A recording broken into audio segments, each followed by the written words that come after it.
Daniel had a $10 bill. He spent some money on a treat for his dog. His change was $6.53 after paying for the dog treat. Which collection of money could be Daniel's change using the least number of bills and coins? Least number of bills and coins. That is your key word right here. And you're looking for the representation of $6.53. So let's look at letter F. You have $1, $2, $3, $4, $5, $6. And then I have, these are 2 quarters. They get 5 little hairs for your hairy money. And then you have 3 pennies. 5, 10, 15, 20, 25, 30, 35, 40, 45, 50, 51, 52, 53. That represents $6.53. But I do not want you to stop here, and I know some of you did stop here. You saw $6.53 and chose this as your answer.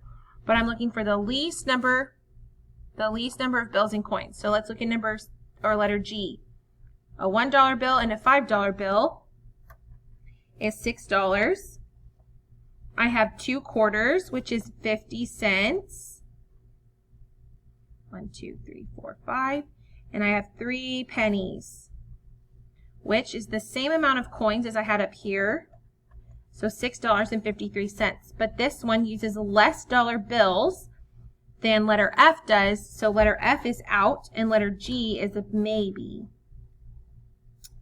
Letter H, a $10 bill, a $5 bill, and a $1 bill. That's $16. But I'm looking for $6.53. I don't want $16, so I can already cross that one out.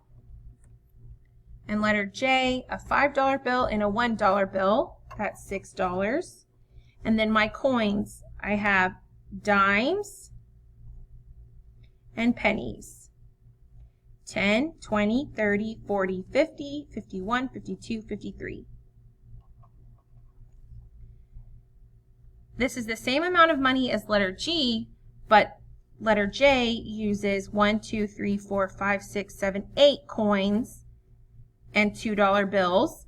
And letter G uses 1, 2, 3, 4, 5 coins and $2 bills. And I want the least number of bills and coins, so letter G is your correct answer.